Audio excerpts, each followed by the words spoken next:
Indian union മുസ്ലിം ലീഗും ജമാഅത്തെ ഇസ്ലാമിനെയും കേരള രാഷ്ട്രീയത്തിൽ main stream ചെയ്ത് അവര് ഭരണത്തിനെ കൺട്രോൾ ചെയ്യാൻ തുടങ്ങിയാൽ അപകടം ഇവിടെ ഉണ്ടാവും എന്ന് ഞങ്ങൾ അന്ന് പറഞ്ഞതാണ്.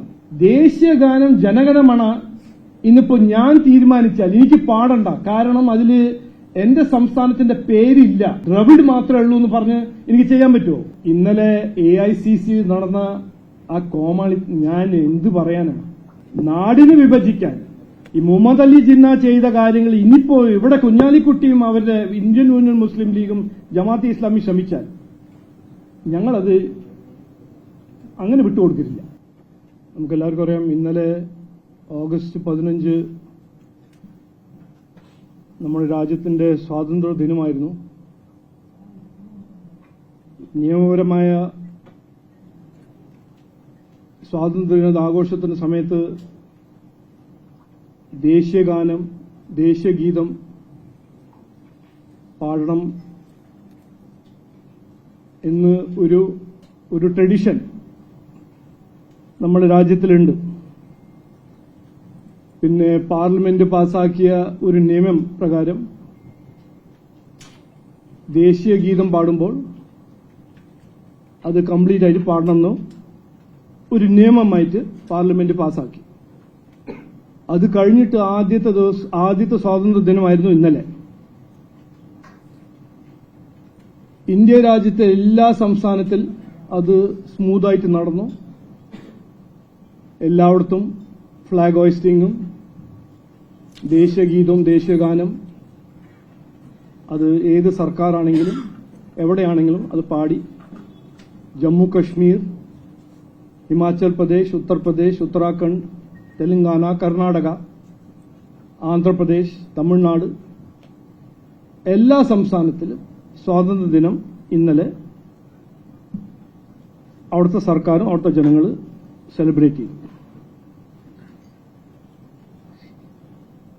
നമ്മുടെ രാജ്യം ഇന്ത്യ ഒരു ഭരണഘടന വഴി ഭരിക്കുന്ന ഒരു സംവിധാനമാണ് നമ്മുടെ നാട്ടിൽ. നിയമപരമായ ഭരണം, നിയമ സംവിധാനം, റൂൾ ഓഫ് ലോ, കോൺസ്റ്റിറ്റ്യൂഷൻ ഉള്ള ഒരു രാജ്യമാണ്. നമ്മൾ ചൈനയല്ല, റഷ്യയല്ല, മിഡിൽ ഈസ്റ്റിന്റെ ഒരു രാജ്യമല്ല. ഇവിടെ ഒരു റിട്ടൺ കോൺസ്റ്റിറ്റ്യൂഷൻ ഉണ്ട്, ഒരു റിട്ടൺ റൂൾ ഓഫ് ലോ ഉണ്ട്. പക്ഷെ നമ്മൾ ഇന്നലെ കണ്ടത് എന്താണ്? കേരളത്തിൽ മാത്രം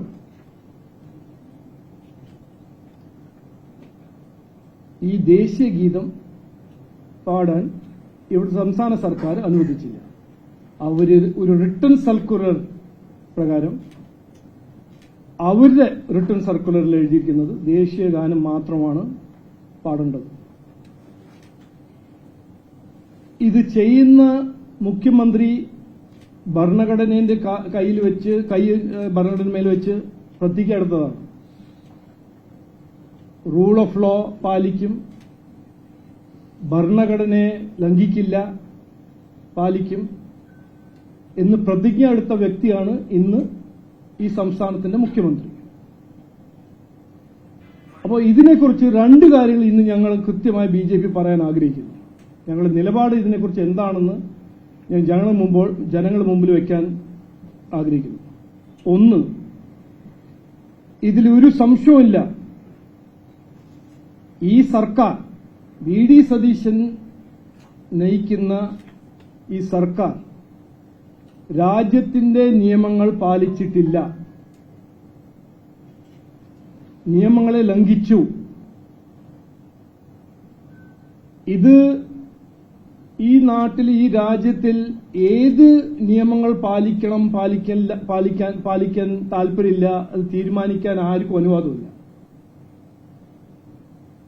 നിയമങ്ങൾ പാലിക്കണം, നിയമങ്ങൾ ലംഘിച്ചാൽ അതിന്റെ കോൺസിക്വൻസസ് ഉണ്ടാവും എന്ന് ഇന്ന് ഞങ്ങൾ പറയാൻ ആഗ്രഹിക്കുന്നു. അതിൽ ഒരു സംശയം ഉണ്ടാവാൻ പാടില്ല. എന്തായിരിക്കും കോൺസിക്വൻസസ്? അത് ലീഗലായിരിക്കോ, പൊളിറ്റിക്കലായിരിക്കോ, ലീഗലും പൊളിറ്റിക്കലായിരിക്കോ?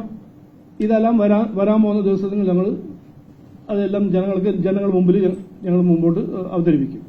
പക്ഷേ ചെയ്തത് ഇതിലാർക്കും ഒരു സംശയം ഉണ്ടാകാൻ പാടില്ല.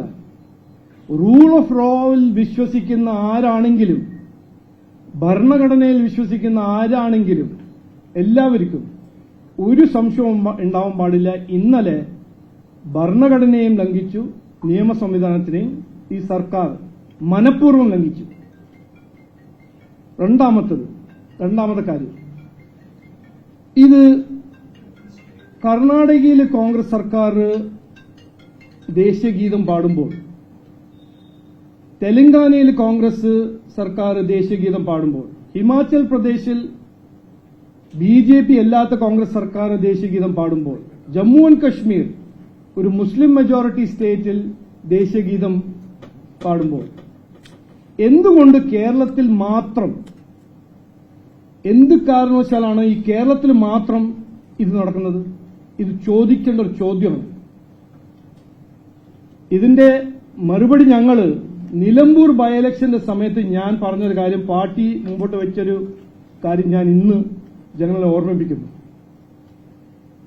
ഇന്ത്യൻ യൂണിയൻ മുസ്ലിം ലീഗും ജമാഅത്തെ ഇസ്ലാമിനെയും കേരള രാഷ്ട്രീയത്തിൽ മെയിൻ സ്ട്രീം ചെയ്ത് അവർ ഭരണത്തിനെ കൺട്രോൾ ചെയ്യാൻ തുടങ്ങിയാൽ അപകടം ഇവിടെ ഉണ്ടാവും എന്ന് ഞങ്ങൾ അന്ന് പറഞ്ഞതാണ്. 80 കൊല്ലം മുമ്പേ ഈ ഇന്ത്യനെ പാർട്ടിഷൻ ചെയ്തത് ഇന്ത്യൻ മുസ്ലിം ലീഗും അത് നയിക്കുന്ന ജിന്നയായിരുന്നു. ഇന്ന് മറ്റൊരു സംസ്ഥാനത്തിൽ ഒരു വിഷയമില്ല, പ്രശ്നമില്ല. പക്ഷെ ഇവിടെ മാത്രം ഈ പ്രശ്നമുണ്ട്. എന്താണ് അതിന്റെ കാരണം? ഇന്ത്യൻ യൂണിയൻ മുസ്ലിം ലീഗും ജമാഅത്തെ ഇസ്ലാമിയും കൺട്രോൾ ചെയ്യുന്ന VD സതീശന്റെ സർക്കാർ. ഞാനിത് ഒരു രാഷ്ട്രീയത്തിന് വേണ്ടിയിട്ടോ ഒരു വിവാദം സൃഷ്ടിക്കാനല്ല പറഞ്ഞത്. ഏറെ ഉത്തരവാദിത്വം കൊണ്ടും റെസ്പോൺസിബിലിറ്റി പറയുന്ന, എന്താണ് വ്യത്യാസം കർണാടകയും കേരളത്തിലും, എന്താണ് വ്യത്യാസം തെലങ്കാനയും കേരളത്തിന്റെ കോൺഗ്രസ് ഭരണത്തിൽ? ഒരൊറ്റ വ്യത്യാസമേ ഉള്ളൂ. ഇന്ത്യൻ യൂണിയൻ മുസ്ലിം ലീഗ് ജമാഅത്തെ ഇസ്ലാമിന്റെ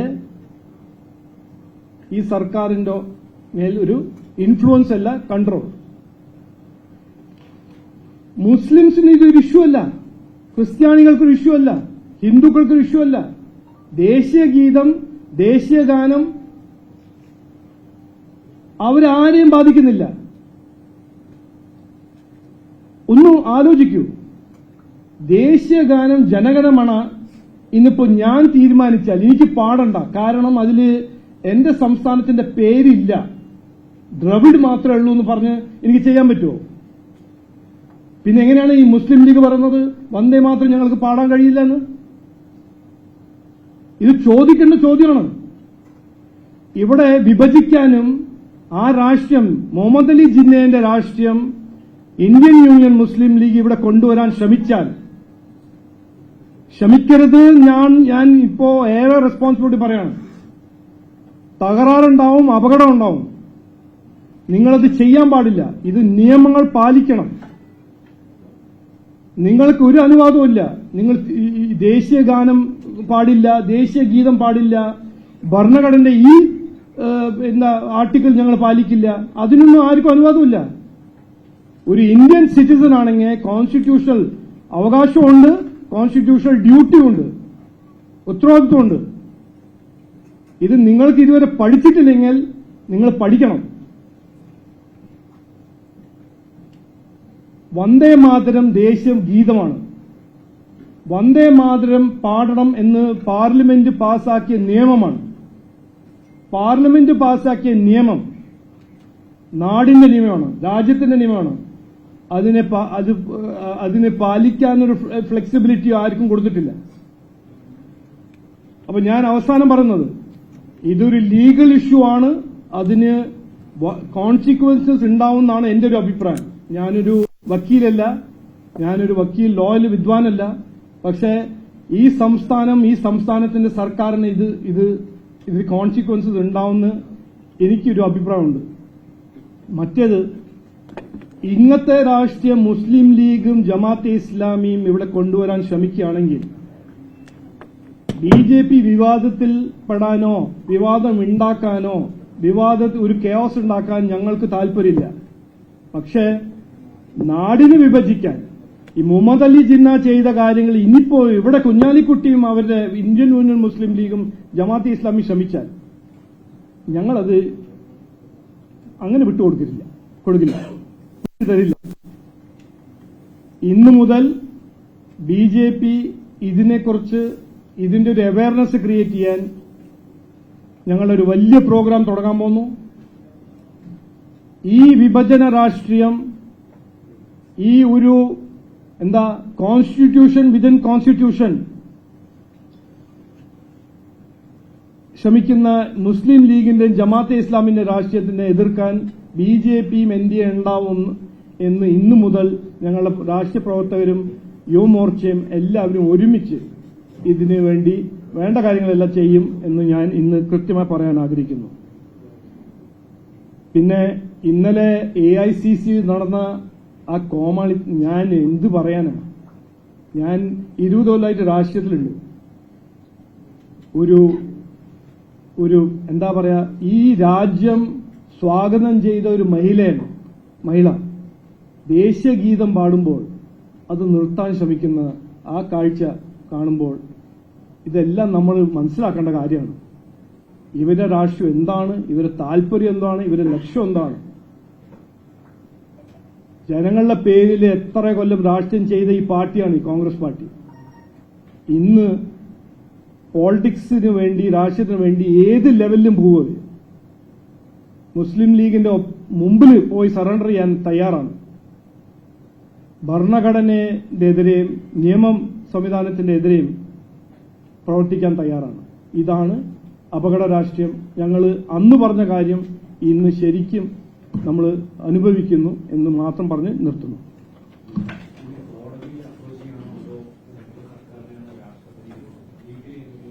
അല്ല, അത് ചെയ്യേണ്ട കാര്യങ്ങൾ ഞങ്ങൾ ചെയ്യും. ഞങ്ങൾ മാത്രമല്ല, ഇത് ഒരു കോൺസ്റ്റിറ്റ്യൂഷണൽ ബ്രീച്ചാണ്, ലീഗൽ ബ്രീച്ചാണ്. ഒരു സ്റ്റേറ്റ് ഗവൺമെന്റ്, ഒരു constitutionally sworn in state government ഇന്ത്യന്റെ നിയമങ്ങൾ ലംഘിക്കുന്നു, പാലിക്കുന്നില്ല എന്ന് കണ്ടാൽ അത് എന്ത് ചെയ്യണമെന്ന് ഞാൻ ഒരു ചെറിയ ആളല്ലേ, അതിന് എന്നേക്കാൾ കൂടുതൽ വിദ്വാനായ കുറെ പേരുണ്ടല്ലോ, അവരെല്ലാം അത് പരിശോധിക്കും, ചെയ്യേണ്ട കാര്യങ്ങളെല്ലാം ചെയ്യും. കാരണം അങ്ങനെ വിട്ടുകൊടുക്കാൻ പറ്റില്ല.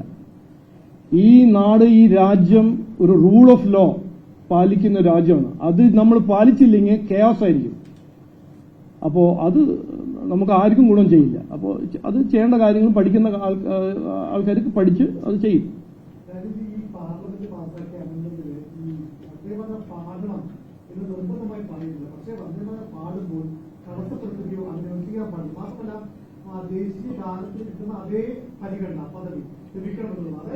ഇതില് അത് ഹോം മിനിസ്ട്രി പറഞ്ഞു, ഓർഡർ ഹോം മിനിസ്ട്രി പറഞ്ഞിട്ടുണ്ട്. ഫ്ളാഗ് ഫർലിങ്ങിന്റെ സമയത്തും അൺഫോൾഡിങ്ങിന്റെ സമയത്ത് ദേശീയഗീതം ദേശീയഗാനം പാടണം. അത് നിയമം. ദേശീയഗീതം ദേശീയഗാനം. അപ്പോ ഇതിന് നോക്കാം. ഞാനിപ്പോ ഇവിടെ ലീഗൽ ചർച്ച ചെയ്യാൻ എനിക്ക് താല്പര്യമില്ല. നിങ്ങളെല്ലാവരും ലീഗൽ എക്സ്പെർട്ട് ആയിരിക്കും, നോ ഇഷ്യൂ.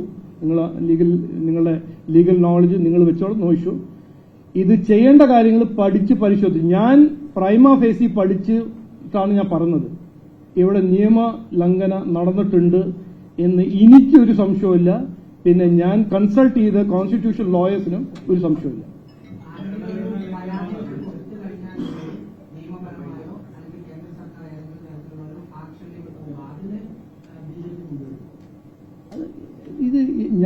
ഈ പ്രശ്നം ഞങ്ങളുടെ പ്രശ്നമല്ല, ഇത് എല്ലാ മലയാളികളുടെ പ്രശ്നമാണ്, ദേശസ്നേഹികളുടെ പ്രശ്നമാണിത്. ഇത് പൊളിറ്റിക്കൽ ഇഷ്യൂ അല്ല. ഞങ്ങൾ അങ്ങനെ കാണുന്നില്ല. ഇതൊരു രാഷ്ട്രീയ വിഷയമല്ല. ഇനിയിപ്പോ നാളെ മറ്റൊരു സംസ്ഥാനത്തിൽ ഞാൻ ജനഗണമന പാടില്ല, കാരണം അത് എന്റെ സ്റ്റേറ്റിന്റെ പേരില്ല അതില്, തുടങ്ങിയാലോ? അത് നോക്ക്, ഇതെല്ലാം സുവമോട്ടോ എടുക്കേണ്ട കാര്യങ്ങളാണ്. സുവമോട്ടോ എടുക്കാനും സർക്കാരിന് സാധിക്കും.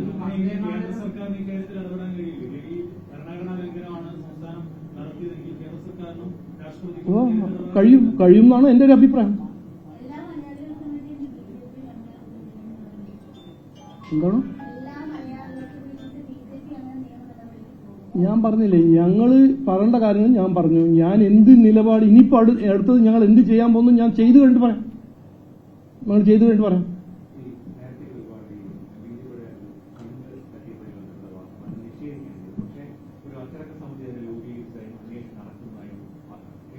അത് കമലേഷൻ, അത് നിങ്ങളാണ് പറയുന്നത്. എനിക്ക് ഇതുവരെ അതിനെക്കുറിച്ച് ഒരു വാർത്തയും കിട്ടിയിട്ടില്ല. ഞാൻ TV കാണുമ്പോൾ നിങ്ങൾ തീരുമാനിക്കുന്നു, നിങ്ങൾ ചർച്ച ഉണ്ടാക്കുന്നു. ഇനി നിങ്ങൾ തന്നെ തീരുമാനിച്ചോളൂ ആരാണ് എടുത്തത്, എന്താണ് ഡിസിപ്ലിനറി കമ്മിറ്റി തീരുമാനിച്ചത്, നിങ്ങൾ പറഞ്ഞോളൂ. നിങ്ങൾ എനിക്കൊരു മെമ്മോ ആയിട്ട് അയച്ചാൽ മതി.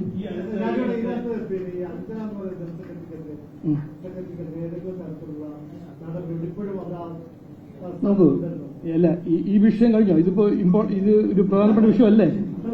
അല്ല, എനിക്ക് ഇത് വലിയ ഏറ്റവും പ്രധാനപ്പെട്ട വിഷയമാണ്.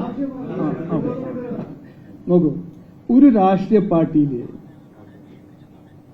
5-6 ലക്ഷം പ്രവർത്തകരുള്ള രാഷ്ട്രീയ പാർട്ടിയില് ഒരു നോർമൽ കോഴ്സ് ഓഫ് ആക്ഷനാണ് disciplinary action, show cause notice. ഇതെല്ലാം എപ്പോഴും നടക്കുന്നതാണ്. ഇതെന്താ പെട്ടെന്ന് ഇന്നലെ തുടങ്ങിയതാണോ?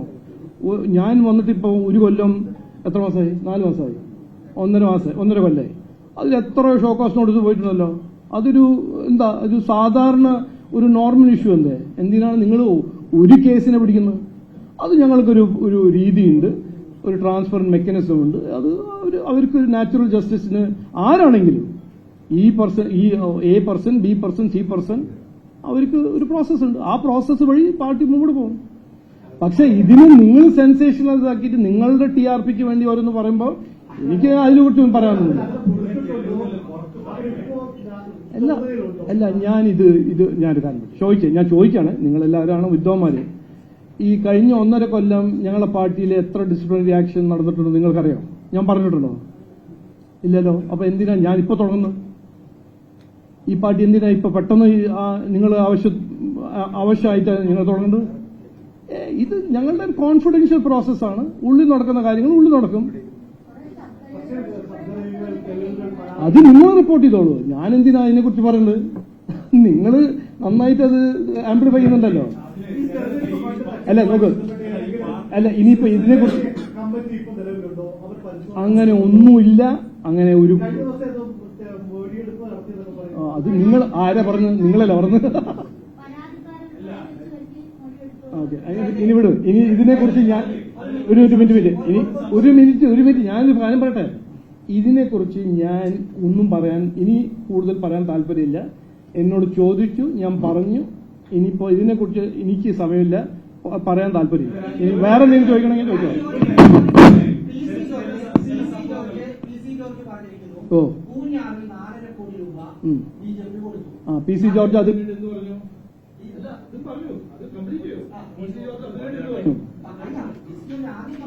ആദ്യം പറഞ്ഞത് പറഞ്ഞു. ഓക്കെ, അത് കഴിഞ്ഞിട്ട് എന്ത് പറഞ്ഞു? അത് കഴിഞ്ഞിട്ട് അല്ല, മുഴുവൻ സ്റ്റോറി കഥ പറയുമ്പോ ആദ്യത്തെ ചാപ്റ്ററും ഫൈനൽ ചാപ്റ്റർ പറയുന്നത്